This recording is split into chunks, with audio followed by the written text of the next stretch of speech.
I'd like to say that I'd like to say that once again this leaked document comes as a surprise, but you know,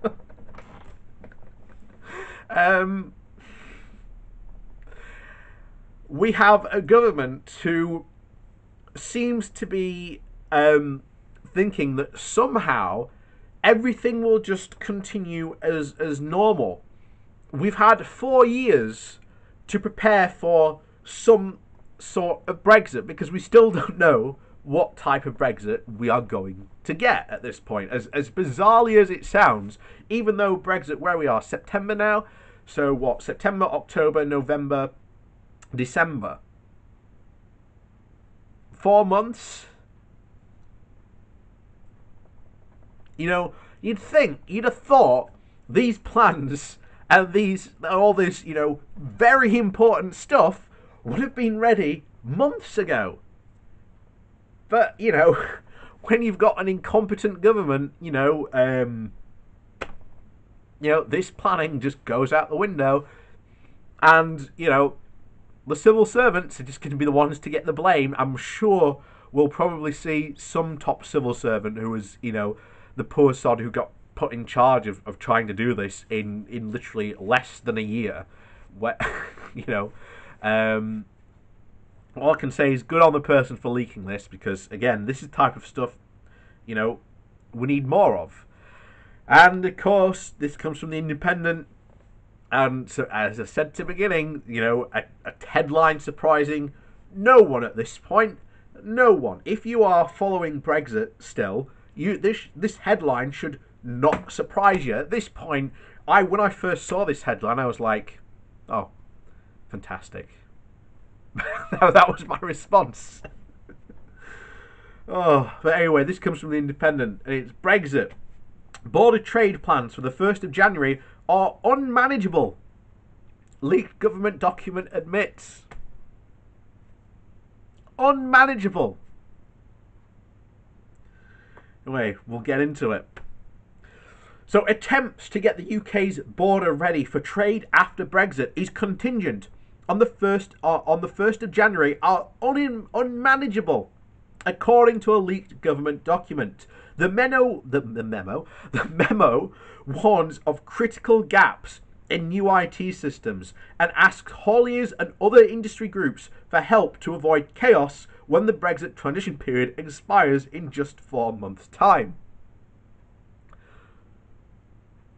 All these industries have been saying for the past 4 years, what are we getting ready for? The government's own website to, quote, get ready for Brexit has no information on how certain industries can get ready for Brexit. There are a ton of industries, especially in the north, that deal solely with Europe, because that is their main market. That's not going to change for them after Brexit. What is going to change for them is that they will become more uncompetitive in that market, which means either increased prices or even job losses.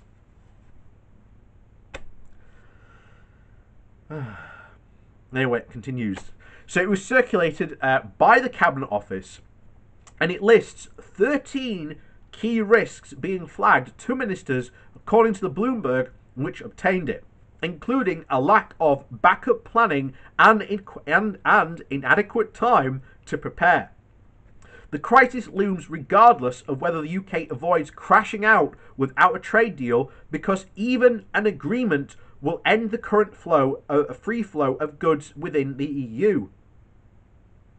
Logistics UK, which represents freight groups, accused the government of ignoring repeated warnings that a new, quote, smart freight system needed by all exporters to the EU will not be ready. Ministers have already admitted up to 10 months of border disruption, with emergency traffic control measures in Kent to last up to the end of October 2021.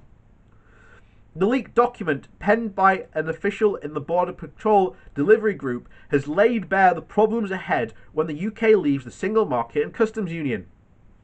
There are up to 10 new systems that haulage firms and freight forwarders will have to navigate from the 1st of January, including at least 3 being designed now, the memo says. This is completely unnecessary and unimaginable with duplication and overlap. Sarah Lundy, the European policy manager at... Oh, go away. Oh, go away. There we go.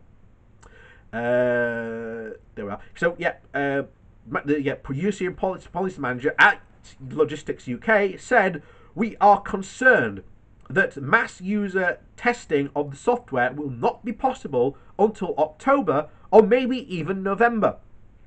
This is far too late for the thousands of companies and tens of thousands of people who build our complex supply chain to redesign their own processes and conduct tests before the transition period ends. A series of giant lorry parks are already being built to house trucks travelling to the EU from the UK, which are likely to be held up at ports, lacking key documents, or turned away by EU border staff. Lorries risk having their goods seized or destroyed, the earlier government report admitted, with hauliers lacking a required Kent access permit to be fined over £300. As many as 10,000 trucks a day pass through Dover and other ports, and delivering goods of fresh fruit, medicines and industrial goods such as automotive parts.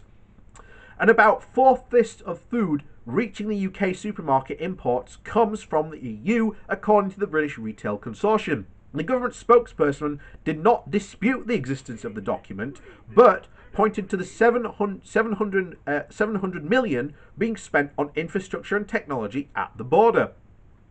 The border operating model sets out in significant detail the approach to the UK border controls after the transition period, the spokesperson said. We work closely with the industry, that's not what the industry has even been saying, in its development, and will continue to do so as we move forward to the end of the transition period. And it's a news story surprising no one. I have an uncle who lives down in Kent.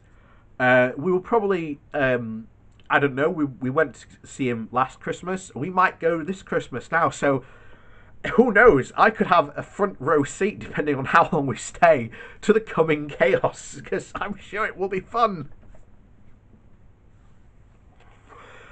Oh, dear me. Yeah, this is just absolute, complete and utter shambles. And it goes beyond, being funny at this point. It's just shocking.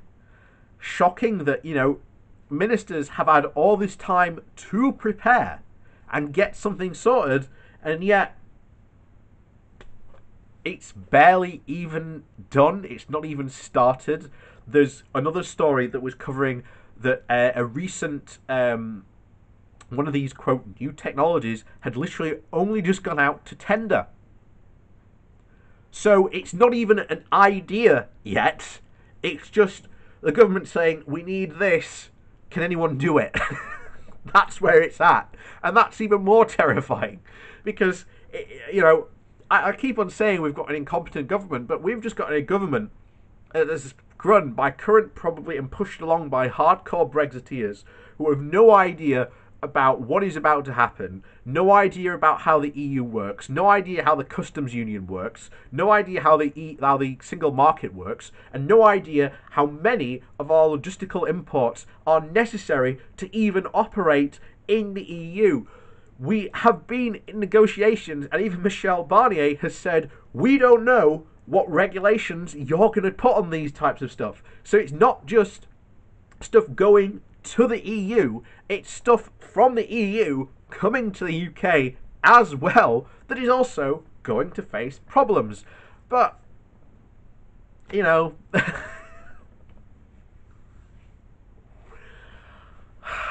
you'd think at this point, when it's clearly pointed out you are not ready, you might ask to extend the transition period on the grounds that you might want to prepare for this.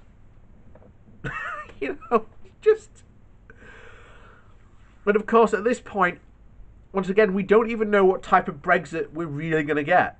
But it's nothing from what people actually voted for, you know, because I've said before, you could get 10 different Brexit voters and get 10 different things that they all want from, quote, leaving the EU, because, again, it's just meaningless words at that point, because you've got to work out how you're going to leave, which is what was never worked out right from the beginning, because there was no plan.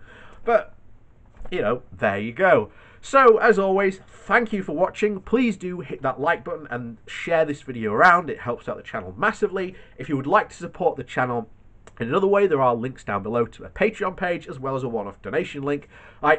If you are new, please do hit the subscribe button as well, because we talk about Brexit, we talk about British politics, and sometimes, you know, whatever the wind, you know, fanciful may take me sometimes. Sometimes we've done it once. We did a Warhammer and a politics stream, which was quite fun. So, with that said, thanks for watching, and we'll see you all next time.